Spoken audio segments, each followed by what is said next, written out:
दोस्तों, राहुल गांधी विदेश दौरे पर हैं और 4 दिनों के विदेश दौरे हैं, 4 देशों की यात्रा पर, जिसमें लोकसभा के नेता प्रतिपक्ष राहुल गांधी ने फिर से जो कोलंबिया में बयान दिया है, उनके बयान को लेकर भारत में विवाद मच गया। वैसे तो जब भी राहुल गांधी विदेश यात्रा पर होते हैं तो उनके बयानों को बीजेपी जरूर लपक लेती है और विवाद भी होने लगता है, चर्चाएं भी होने लगती है। अब एक बार फिर से ये चर्चा शुरू हो गई है। तो इस बार उन्होंने क्या कुछ कहा है? इस बार उन्होंने ऐसा क्या कहा कि बीजेपी ने कहा कि लीडर ऑफ प्रोपेगेंडा। ऐसा क्यों कहना पड़ा बीजेपी को? तो राहुल गांधी ने पहले जो कहा है वो समझते हैं। साउथ अमेरिका के दौरे पर राहुल गांधी हैं और इस दौरान कोलंबिया स्थित EIA यूनिवर्सिटी में छात्रों से संवाद किए और इस दौरान राहुल गांधी ने देश की केंद्र सरकार पर जो भारतीय लोकतंत्र है उस पर बड़े हमले करने का आरोप लगाया।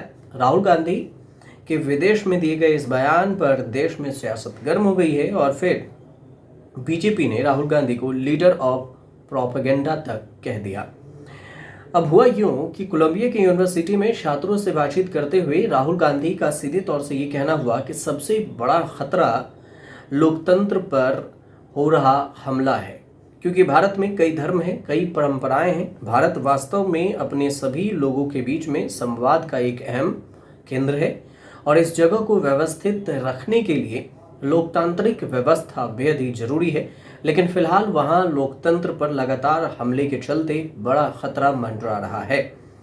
इसके अलावा राहुल गांधी ने भारत की वैश्विक भूमिका का पर सवाल पूछा गया जब उनसे, तो इसके जवाब में उन्होंने कहा कि भारत की 1.4 अरब की आबादी में अपार संभावनाएं हैं, लेकिन भारत का ढांचा चीन से बिल्कुल अलग है।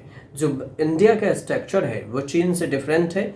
चीन एक एकीकृत जो सेंट्रलाइजेशन वाली बात है कि चीन एक केंद्रीकृत और एक स्वरूप प्रणाली वाला देश है, जबकि भारत में अनेक भाषाएं हैं, संस्कृतियां हैं, परंपराएं हैं, धर्म हैं। भारत की व्यवस्था कहीं अधिक जटिल है। राहुल गांधी ने यह भी कहा कि भारत दुनिया को बहुत कुछ दे सकता है और वह बहुत आशावादी भी है भारत। उन्होंने ये भी कहा कि भारतीय स्ट्रक्चर में भी कई कमियां हैं और कुछ जोखिम भी हैं जिनसे भारत को पार पाना होगा और सबसे बड़ा जोखिम है लोकतंत्र पर हो रहा हमला। अब इसके बाद में जो उन्होंने कहा है, जो राहुल गांधी ने बयान दिया, उसके बाद बीजेपी भड़क गई। बीजेपी का सीधे सीधे तौर से बीजेपी की तरफ से जो राष्ट्रीय प्रवक्ता शहजाद पूनेवाला हैं, उन्होंने सोशल मीडिया पर लिखा कि एक बार फिर राहुल गांधी विपक्ष के नेता यानी लीडर ऑफ प्रोपेगेंडा की तरह व्यवहार कर रहे हैं विदेशों में जाकर। शहजाद पूनेवाला का कहना हुआ कि राहुल गांधी विदेश जाकर भारतीय लोकतंत्र पर हमला करते हैं।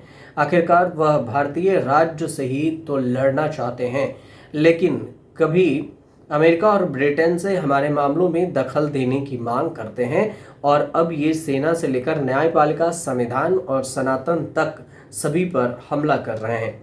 राहुल गांधी ने यहाँ पर इंजीनियरिंग के छात्रों को संबोधित भी किया और कहा कि भारत चीन का पड़ोसी और अमेरिका का घनिष्ठ साझेदार भी है। हम बिल्कुल उस जगह पर बैठे हैं जहां ताकतें आपस में टकरा रही हैं।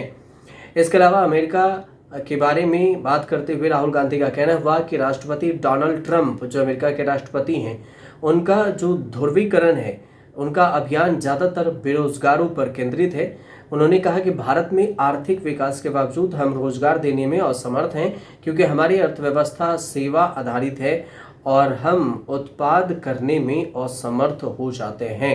राहुल गांधी का ये सीधे तौर से वहाँ पर बयान है। अब इसी उन्हीं के बयान पर यहाँ पर भारत में जो बीजेपी की तरफ से पूर्व केंद्रीय मंत्री और रविशंकर प्रसाद हैं, उनका कहना हुआ कि राहुल गांधी लगातार विदेश जाकर भारत का अपमान करते हैं। उन्होंने आरोप लगाया है कि मोदी सरकार और देश की तरक्की को गाली देते हैं और अब चीन की तारीफ कर रहे हैं। भारत आज चौथी सबसे बड़ी अर्थव्यवस्था है, तीसरी बनने की राह पर है। ऐसे में राहुल गांधी के बयान देश को नीचे दिखाने वाला है। यहीं पर बीजेपी के प्रवक्ता प्रदीप भंडारी का कहना हुआ कि राहुल को भारत विरोधी करार दिया है उन्होंने और कहा कि गांधी नेहरू परिवार ने देश को 70 साल तक पीछे रखा। राहुल का रिमोट कंट्रोल विदेशी ताकतों के हाथों में है। एक्ट्रेस और बीजेपी सांसद है कंगना रनौत, उनका कहना हुआ कि ये एक कलंक है। राहुल गांधी पर हर जगह भारत को बदनाम करने की कोशिश करते हुए देश उनसे शर्मिंदा है। ये कंगना रनौत का बयान है। राहुल गांधी कोलंबिया की यूनिवर्सिटी में ये बयान दिए हैं और उनके इस बयान को लेकर जो भारत में एक बार फिर से विवाद मचा हुआ है। साथ में एक चीज़ और है कि जो राहुल गांधी ने आरएसएस और सावरकर पर भी बयान से इंडिया गठबंधन के भीतर असहमति की आवाज़ें अब उठने लगी है। उधर से शिवसेना के जो नेता हैं आनंद दुबे, उन्होंने साफ किया कि इस तरह की बयानबाजी बीजेपी को ताकत मिलती है, गठबंधन को नुकसान पहुंचाएगा। आनंद दुबे का ये कहना हुआ कि हम राहुल जी इंडिया गठबंधन के सभी नेताओं से निवेदन करते हैं कि आरएसएस और सावरकर पर टिप्पणी करने से बचें, बीजेपी को घेरने का काम करें, न कि उसे ताकत देने का। तो लड़ाई इस तानाशाही सरकार के खिलाफ होनी चाहिए ताकि लोगों को राहत और आज़ादी मिल सके। दुबे का जोर देकर कहना यह हुआ कि इंडिया गठबंधन को संविधान की मर्यादा में रहकर बयानबाजी करनी चाहिए और ऐसी कोई भी टिप्पणी नहीं करनी चाहिए जिससे विपक्ष की एकता पर आंच आए और बीजेपी को फायदा मिले।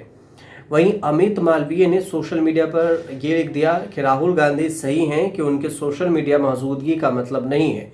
उन्होंने फॉलोवर्स को और व्यूज़ जो फर्जी तौर पर बढ़ाए जाते हैं उनके फॉलोवर्स, अमित मालवीय का तंज कसते हुए उन्होंने तंज कसा और ये भी कहा कि हर बार चुनाव परिणाम आने पर यह बुलबुला फूट जाता है और राहुल गांधी कथित लोकप्रियता की असलियत सामने आ जाती है।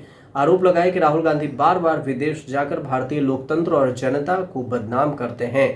राहुल गांधी को लेकर अमित मालवीय का ये भी कहना है कि राहुल को 90 से ज़्यादा बार जनता ने नकारा है, फिर भी वे विदेशी एजेंसियों से भारतीय चुनाव में दखल की मांग करते हैं। ये बात उन्होंने सीधे तौर से कही है। तो ये राहुल गांधी जो विदेश में बयान दिए हैं उस बयान की जो चर्चा है और चर्चा भी है और भारत में इसको लेकर जो विवाद एक शुरू हो गया है उस पर भी है। वहीं पर वीएचपी ने भी राहुल गांधी पर बयान दिया है। वीएचपी राहुल गांधी पर जो बयान दिया कि वो विवादित नहीं है, भारत विरोधी बयान देते हैं वो।